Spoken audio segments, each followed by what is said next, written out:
Hi, the following is going to be an order placed through Training.se, and it's going to be for CenturyLink. It's going to be an existing customer. So the first thing the agent needs to do for existing customers, be CenturyLink or Legacy Quest, they have to click on existing CenturyLink customer checkbox. So they click on that, and automatically they're going to have a field for the CenturyLink phone number auto-populate with the number that is showing under the primary phone number in the contact information box. Now they need to make sure they have the correct number. The tool has been already created, so it lets the agent know when they actually don't have an existing CenturyLink number. So I'm going to change the number to all fives, and I'm going to check the availability. The tool should let me know that I actually have the wrong number, that this is not linked to an existing customer. And here you go, not an existing customer. You submitted this qualification as an existing CenturyLink customer, but we could not find the customer. Please check the CenturyLink phone number and resubmit or continue as a new customer. Okay, so you would close the box, and now you need to make sure that you have the correct number. So at this point, as an agent, I double check with the customer and say, are you calling in from your cell phone, or are you calling in from a different house, or maybe you have another provider? Because I try to authenticate your current phone number, the one that you provided me, and it's not displaying it as an existing CenturyLink phone number. And once you verify with the customer, then you're able to actually check the availability for that an existing customer by using the correct number. So I'm going to change the number. It's displaying again the primary phone number on the contact information. I'm going to click on check availability. And this should now result on an existing customer validation for the phone number. So there we go. CenturyLink is available. There's no error message. This is an existing phone number with CenturyLink, so I can move forward with this existing customer and place their order. I'm gonna make sure that I have the no email selection, otherwise I wouldn't be able to move forward. So now I'm ready to move into the qualification results tab. In the qualification results tabs, I'm gonna see promotions for current customers. Nothing to downgrade, it's only upgrades. So what I see available is a double play and a single play for the boys.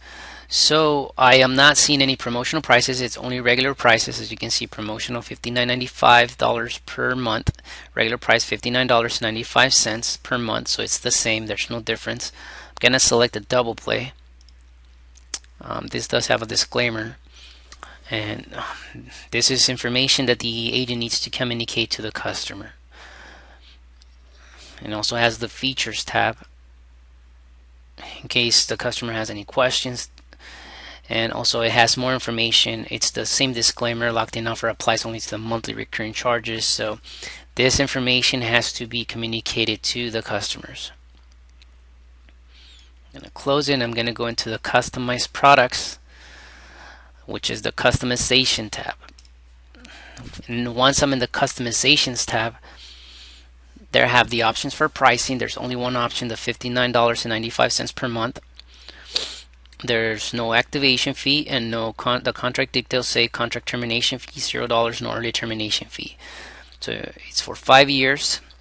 And here we go, under total initial fees on the card, there's $0, monthly promotional price $59.95. You can also find the information. Unlimited local and long distance designated calling features plus CenturyLink price guarantee for 5 years, no term commitment. Click details. Okay, so it explains basically under the options and fees box with the bullet points what's included with the selection. Now on the modem options, you have the three options in this address, which is already have a compatible modem. Customer can use their own modem, they can purchase a modem, and they can lease a modem. Depending on the selection, this could add fees to the total initial fees section on the card, which would be in this case either the $99.99 plus the shipment fee if they purchase a modem, or just the shipment fee if they were to lease the modem, and the $6.99 would be added to the monthly fee.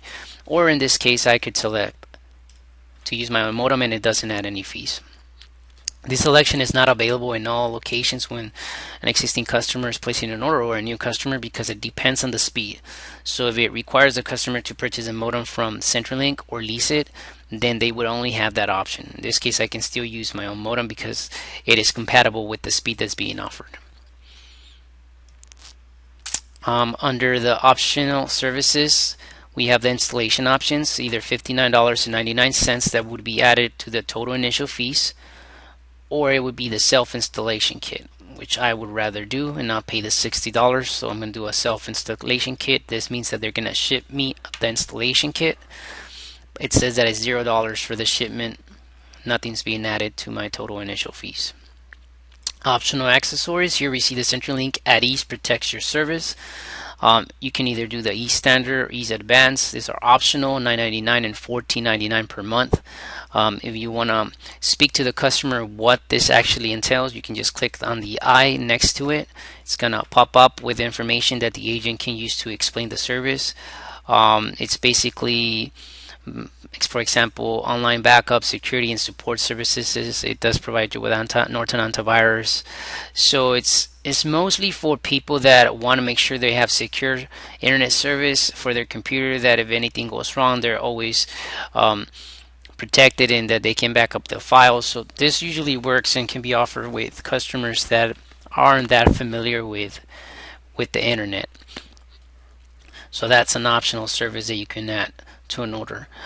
Okay, under the customer information, we have the auto-populated fields, the first name, last name, the email, which I selected no email, that's why it's not auto-populated. So I'm going to include no email at digitalmojo.com.